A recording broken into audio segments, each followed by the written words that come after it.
everything USL. Hello, Kaylor. Sorry, I was ranting about Canada soccer. As we all are. I was just like, seriously, bruh? I mean, really? You're going after Mourinho and Lampard and Marsh and Solskjaer on your budget? You're going to be paying them your entire budget. You ain't got no revenue left. So anyway, like I said, it was. Hi. Hey, it's good to know that Canada got the same response that we did when we reached out to Mourinho, Jesse Marsh, and Lampard as well. So it's good to know that we're on equal playing fields. But there's more of a budget here south of the Peace Bridge, my friend. As always, what we like to do is we like to bring you and the at USL show here on the last Thursday of the month as kind of a way to recap things, go over the good, the bad, and the ugly, the good old GBU. Look at tendencies and trends, not tendencies and tens, because then that would be something entirely different. But look at the month that was inside a USL Championship, USL League One. But let me start with Open Cup and do something from like 30,000 feet a little bit. Sure. When you look at the impact and the input that USL Championship and League One have had so far in Open Cup, what have been some of your observations and your friends at the USL show? In terms of League One, because they've had more of an Open Cup run at this point, I think a lot of championship teams just saw that League One's not as far as they think it is. I've been saying it for a while, but I think the gap is almost non-existent. Almost.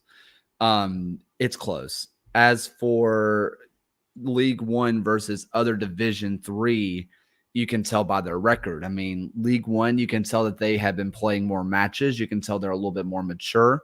They were able to close out games, and they were able to get some late winners or get some late results. I mean, you saw the Spokane versus Las Vegas. Andre Lewis, who's a longtime USL Championship guy, decides to have a go from 30 yards away on the final kick of the game. Yep. If he misses, the game ends. He's the worst teammate ever. But, Spokane was in that game for a long time. And I think you see that gap between USL League One, the rest of the Division Threes is pretty wide. And the gap between the USL League One and the championship is not that much. As for the championship, I feel like the teams that you thought would win did. I feel like the teams that you kind of put on upset alert got upset. And I know that seems like really hard-hitting analysis, but it does kind of show that the gap is already there in the championship. Your haves and have-nots are really showing why. I think you're probably shaking your head and questioning your Rhode Islands, your Hartford admin. Don't tweet before you play. I think those are the ones that you say, how did that happen? But if you also look at Rhode Island, they hadn't gotten a result until just last week. I mean, they gotten draws, but no wins. If you look at Hartford, it was looking shaky at times anyway. So those weren't even entirely shocking results either. When you look at Rhode Island, I know that first-year club. I would think that that you're trying to balance an expectation with that of being a rookie, and it's like you're trying to get guys to play together, and you've had a training camp, and hey, you're going out there now as a first-year club, and so those growing pains are there, but you've been thrown into an Open Cup experience, so you get this on-the-job training from a different aisle in the store. So it's an interesting mix for Rhode Island out of the block. Yeah, League One. I mean, when you look at their League One match or when they did the Open Cup match against Charlotte, guy like Jackson Lee came to Rhode Island to get experience. He was going to be an MLS 2 guy, at best a starter in MLS 2. And he comes over to Rhode Island to be a GK2 with the senior squad. And Coque Vegas gets hurt, and he is thrust into first team action with adults, which wouldn't have happened in MLS Next Pro. And he starts off hot, but then he gets it. He kind of gets it to him, conceding 4 goals. A couple of those, you say that's a first-year professional. And that's why it sucks, but that's why you do go to the championship, you go to League One right away, as opposed to maybe Next Pro, because playing against grown men, Yeah. even if they are in the division below you, that is just a completely different animal than college or your, academy leagues. And this is what we saw before a lot of the MLS second team sides moved over to MLS Next Pro, is that you had those matchups with the second teams from Major League Soccer with young men, and I'm not kidding, 16, 17, 18 Yeah. years old, going up against those adults that are twice your age. Now it's just more self-contained when it comes to these individual franchises. So it is young men getting first team minutes against other first teams. It's like first team versus first team. This is not first team versus second team. You're a 16, 17, 18-year-old. You're being thrust into a situation right from the beginning. Yeah, and it's a good learning experience. And, I'm one of the people, don't shoot me, even though I'm on the USL show.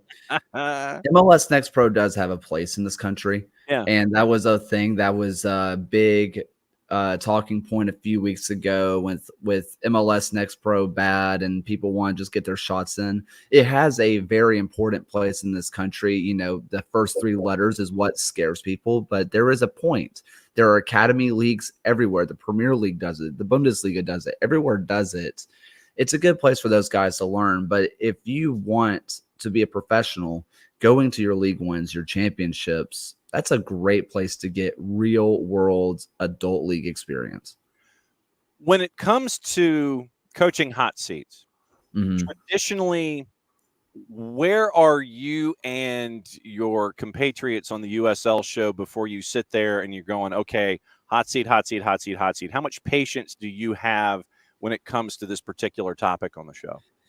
Unless there is a scandal or it is just truly horribly awful, and forget names on paper, if they just look poorly coached, I think we all typically give a year and a half, let them get one full off season, maybe two full off seasons to build their roster, and then you go from there.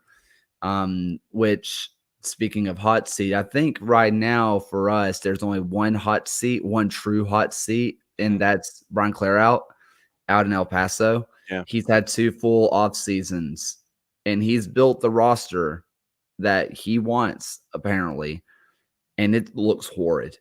Just absolutely abysmal. He is, square peg, round hole, round square peg, whatever it is. Yes. That's what he's doing. As I don't know if you can hear my cat just absolutely just raising havoc. So nothing wrong with that, brother. We got pets all over the place in our studio. yeah. So just wanted to. It's like, what is going on? That's what's going on. It's all good. But Claire out. He's, I think, the only one that's truly on our hot seat right now. How much does the early season schedule compression lend itself to the opinion? Because it was 3 matches in the first week of the season alone for to get those matches in, and they didn't do well out of the blocks, and it hasn't it's been compounded ever since because they're 0-5-2 in their first 7, but 3 of those I think happened in the first week of the season.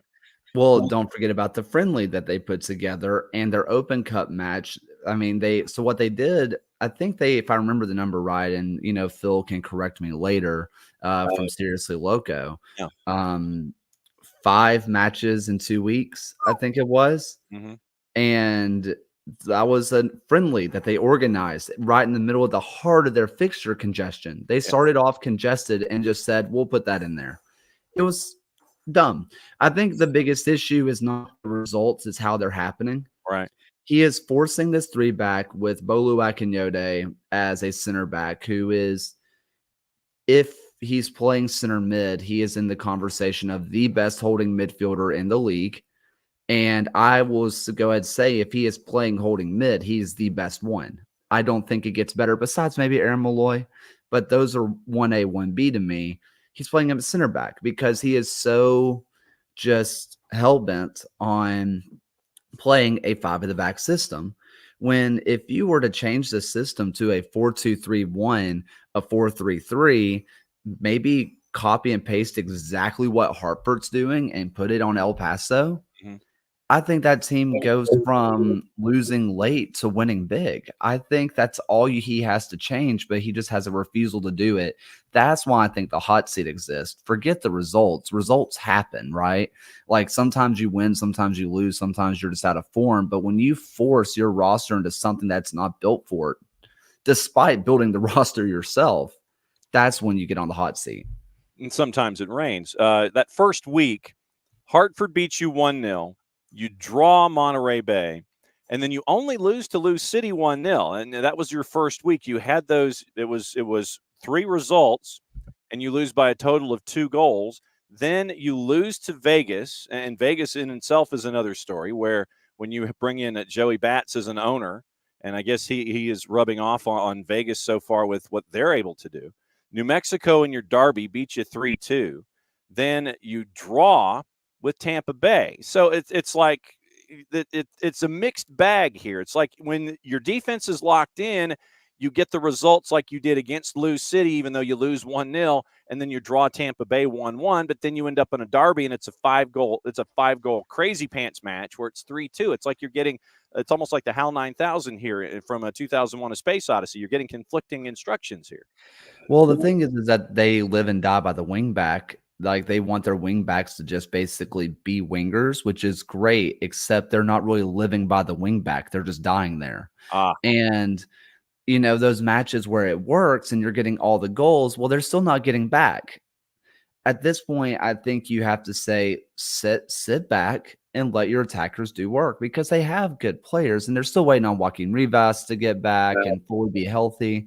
But it just doesn't seem like the roster that was signed was what they had envisioned, or maybe they just envisioned different players. And then when they got there, it was something else.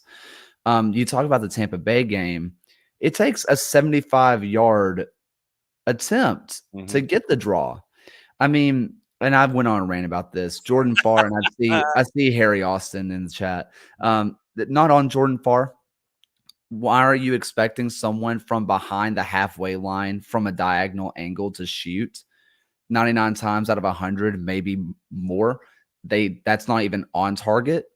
And past that, it's normally not even going to get over the keeper's head. But it takes an absolute wonder goal up there for best goal in franchise history for you to get a draw. That's not the sign of a good team. okay. What about Colorado Springs out of the blocks at 0-5-1 in their first 6? No hot seat there? That one's hard for me because I don't know if that was really the roster that they wanted to have. And I know some people were bullish on them coming into the season. I don't know why. There's players that you like. You like certain players on there. Right. But it just doesn't look good to me. John Morrissey's latest USL Tactics show, which you can check out on our Twitter or the top of our shows on There USL you show. go. Get the plug in. Nicely done.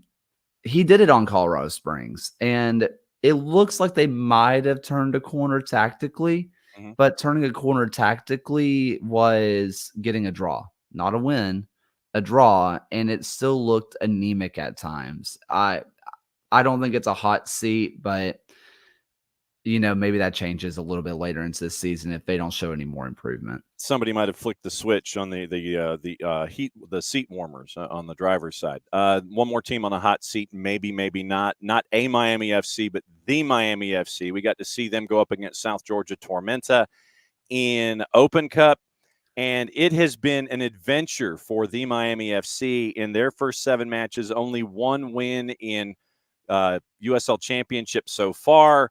And it seems like Nocerino cannot settle on a keeper. It seems like the offense is there, but things through the first 7 don't seem to be working well in Boca Raton. Considering the fact that they were unanimously picked to be the last place team in our fan vote, which got over 150 votes from USL championship teams, and they were the unanimous 150 people all Wow. said that they would be the worst. I like, you know, that said, Miami, they they went cheap because when they spent a lot of money, they were bang average, and now they are saving a lot of money. And when they are clicking, it looks pretty good. That's the thing. At the start of the year, they were really showing signs. They were really showing that they could be decent. Now, title contenders, no. Playoff team, maybe.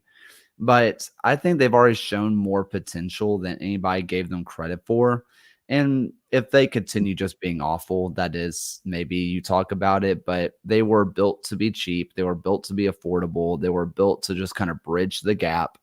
And I think that's what happened. That said, on the goalkeeper thing, I think what you're looking at is just I don't think they really know what they want in terms of style Mhm. because Endai, he seems like a guy who, whenever I watched him, he doesn't seem as comfortable with dealing with the ball at his feet, more specifically pressure. Um, and maybe that's what they want is just a little bit more of a ball playing goalkeeper. But those are truly hard to come by. And so I think you kind of have to deal with it. I like Ndai. I think he had a howler, obviously, against Legion this last weekend. But even then, I don't really think that was as much of a howler because he lost his footing. But if you saw, there was another play that I posted by Legion's goalkeeper, Romero, where it was the same exact ball played. He let Romero, the 17-year-old, let it come in a little bit deeper. He decided to take on and have a proper challenge. But even then, he misread the ball when it hit the ground. So something tells me that on the ground, there is like a divot somewhere or there's an extra slick spot Uh-huh. because at the same time that the ball hit that exact same spot for both players, they both misread it. Oh, wow. And I decided to attack it head on. Meanwhile, Romero let it come in a little bit deeper, so Romero had more time to react to whatever's wrong with the pitch there. Meanwhile, and I just had to deal with it. And so, looking at the Miami FC, it'll be the color your own adventure coloring book so far in USL Championship. As for the Tormenta side, that just want to say it real fast. Yeah. A team who has never lost to a championship team in Open Cup match, it's no longer a cup set. Mm-hmm. I mean, I don't think there's a single team in the championship who can go into playing Tormenta in the Open Cup and say they feel even okay. I mean, listen, I know eventually Dell is going to get in here, Ben's going to get in here, and they're going to hear me say this, but Tormenta should be or Charleston should be a little scared. I understand that Charleston is an absolute wagon and is one of the top 2-3 teams in the championship. Right. But US Open Cup Tormenta is just another monster. I mean, it literally is one and done. You sit there and you look at film and you make sure that you know what's going on. But yeah, it's going to be fun with Ian Cameron and Ben Pierman in the next round. Now that in the Alonzo division, let's go from the questionable parts to the successful stuff. We'll go from the bad and the ugly to the good here. As Kaylor Hodges from at the USL show on Twitter is hanging out with us as he always does for the last Thursday of the month. The West is the standard shootout that we know it to be. Right now, you got 5 teams separated by 3 points at the quarter pole. Sacramento, Monterey Bay, New Mexico United, San Antonio, and Harry's whooping on that. And then our friends at the O&B soccer cast, they're happy as well because they're at 12 points. So 5 teams within 3 points at the quarter pole. And then in the East, Charleston off and running. No real surprise. Once again, 18 points in their first 8 matches. Lou City and Detroit City 3 points behind, and the only other 2 teams that have double-digit points, Tampa Bay and the Birmingham Legion at the home of at Kaylor Hodges and at the USL show. So of these races that we're seeing so far, the West is the West, and they ain't wasting no time. Yeah, the West. I mean, I think you're looking at New Mexico United, and you know what? Greg Hurst, he is showing who he was back in Omaha. Mm-hmm. And I said it on this last show. I knew that Greg Hurst was a lot better than he has been in previous years on his first goal of the season. He takes a touch around the keeper and he spills it a little bit. It was a bit of a heavy touch. It looked a little clunky. These last 2 years that Greg Hurst would have squared it right at the defender that was in net or would have put it straight into the side netting.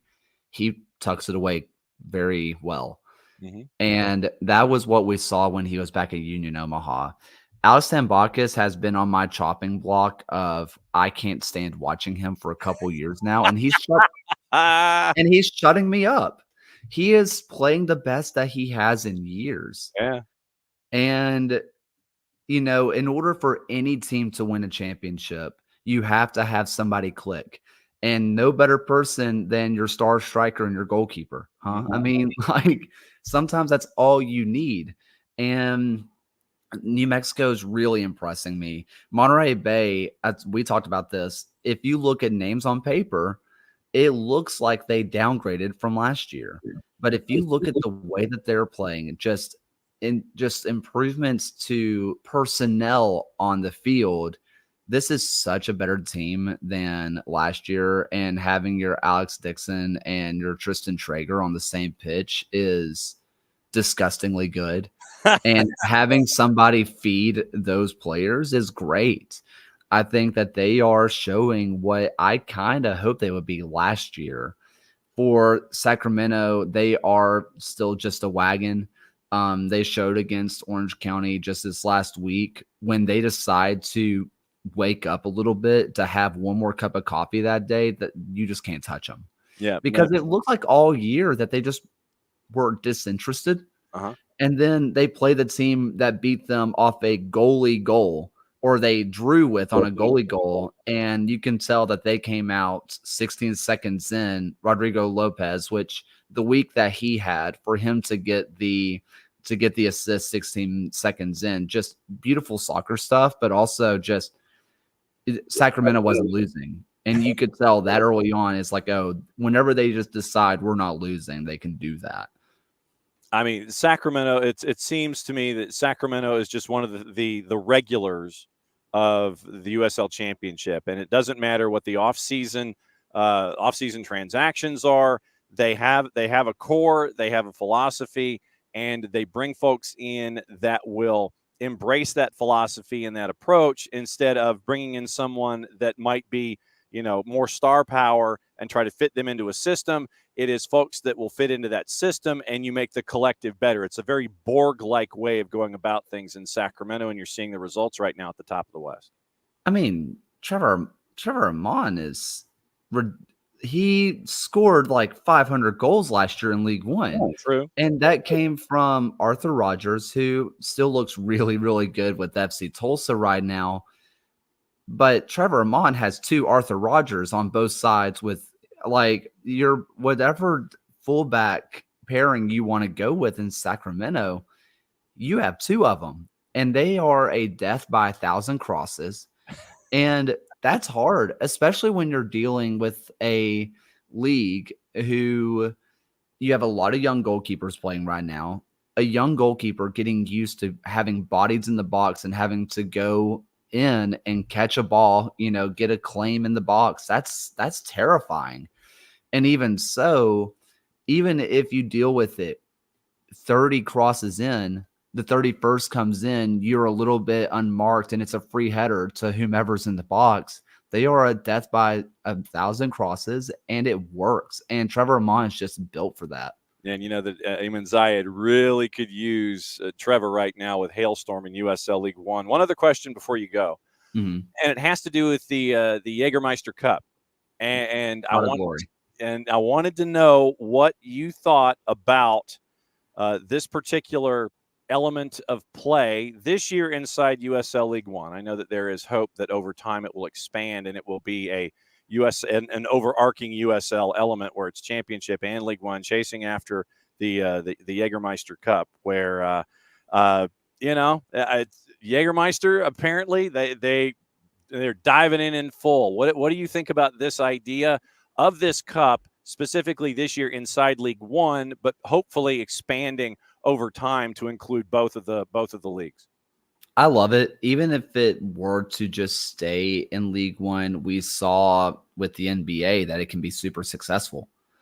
I mean, it's something a little bit different. It's something that a club can market a little extra hard, right? They can sit there and say it's a club match. Like this is a cup match. They can come in. There will be a winner because there are no draws. They ends in a penalty shootout. You want to see something entertaining? It ends in a shootout. You can market the crap out of that to your fans. So I think that's a plus. And I also think that if we see players truly buy into that this is another competition as opposed to just a 34-week slog, that this is something that they can get up a little extra for. And I understand that professional athletes get up for every match the same, but we all know that's also kind of not true. If it's a little extra special, it's extra special for fan, for coach, for player. I think it's great. I think that getting a club or like a sponsor like Jägermeister, that while the branding of A Shot at Glory is hilarious, that's a major brand. Yeah. That is a major brand that if you've been out to party as a college kid one time, you are very well accustomed to. Like, unfortunately. And so I think it's great. If the championship sees that this is a good product and the championship sees that it gets the League One side of this a little bit extra pumped up, I think they can also do that on the championship side as well.